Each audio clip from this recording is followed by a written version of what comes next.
Sample collection from animals for influenza A virus isolation under experimental conditions. Using a dry, sterile, calcium alginate tipped swab, collect freshly deposited fecal droppings, making sure to heavily coat the swab with feces. Place the swab in a screw cap vial containing transport media. Break off the shaft of the swab so that the cap can be screwed back onto the vial.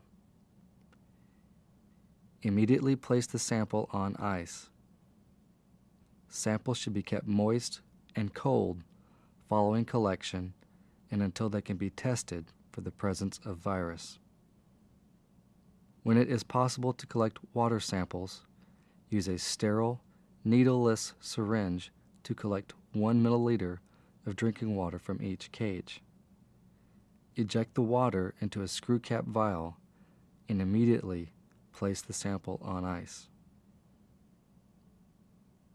Note: samples collected from under cages are labeled as environmental samples, since fecal samples from adjacent cages can mix and the source of the sample can be uncertain. It is important to record the type of birds in each cage when environmental samples are collected. Influenza viruses replicate preferentially in the intestinal tract of birds.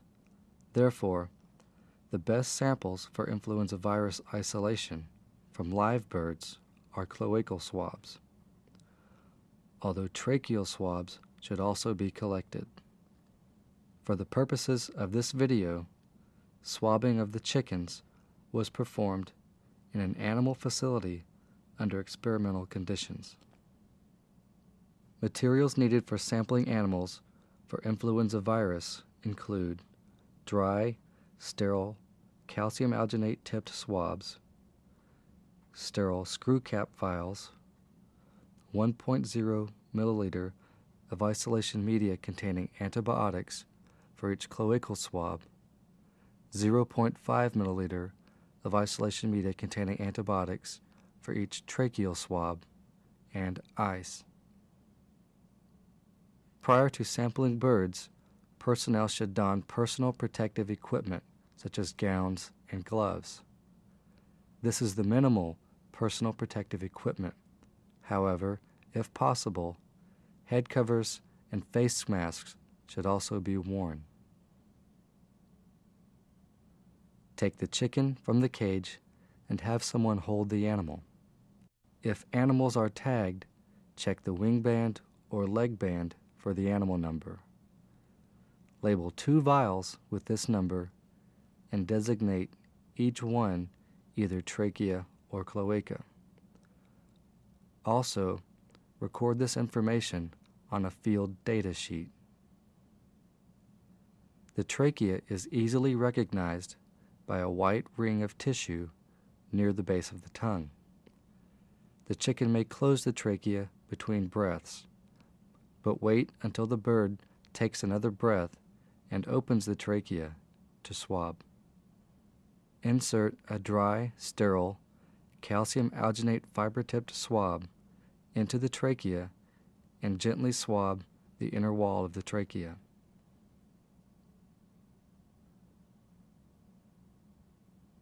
Place the swab into the screw cap vial with isolation media.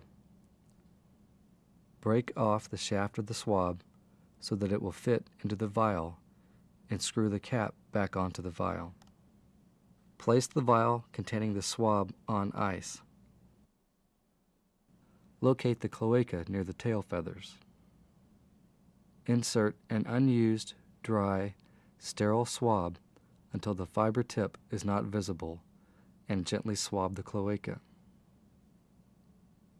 Place the swab into the screw cap vial with isolation media. Break off the shaft of the swab so that it will fit into the vial and screw the cap back onto the vial. Place the vial containing the swab on ice. Again, it is important that the samples be kept moist and cold. The samples can be kept at 4 degrees Celsius for up to 48 hours after collection. If samples are to be held longer, they can be kept at -70 degrees Celsius. Place the chicken back in the cage. Observe the birds before leaving the area for any abnormal conditions. Following the 1997 bird flu incident, all live aquatic birds were removed from the traditional live bird markets in Hong Kong to separate live bird markets where they are sold, killed, and chilled. Again, as with the traditional retail markets, permission must be granted by officials and market owners prior to sampling birds in these markets. Sampling of all birds is done in a similar fashion. Take the bird from the cage and have someone hold it. If the animals are tagged, check the animal number and label the vials for this animal with that number. If animals are not tagged, assign them a number and also record as much information on the field data sheet about the animals sampled as possible. The trachea is located at the base of the tongue. Insert a dry, sterile, calcium alginate fiber-tipped swab into the trachea and gently swab the wall. Locate the cloaca near the tail feathers. Insert an unused, dry, sterile swab until the fiber tip is not visible and gently swab the cloaca. Place the bird back in its cage. Break off the shaft of the swab so that the cap will fit back onto the vial. Place the vial containing the swab on ice. For all samples collected for influenza A virus isolation, it is essential to record the type of animal sampled, type of sample, location of the sample, and date of the sample. Remember, samples obtained from underneath cages are called environmental samples since the source animal is usually uncertain. Influenza field data may be collected and recorded on a form similar to the one found in the WHO Animal Influenza Training Manual. All samples, once collected, should be transported immediately to the laboratory where they are inoculated into 10 to 12-day-old embryonated chicken eggs for virus isolation using the procedure described in the WHO manual. Samples from pigs are also inoculated into MDCK tissue culture as described in the WHO training manual. In summary, clinical samples taken from animals are an important source of data for surveillance.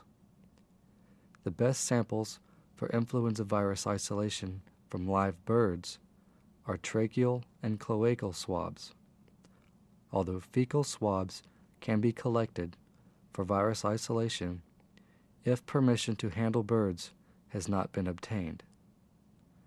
For mammals such as horses and pigs, the best sample for virus isolation is nasal swabs.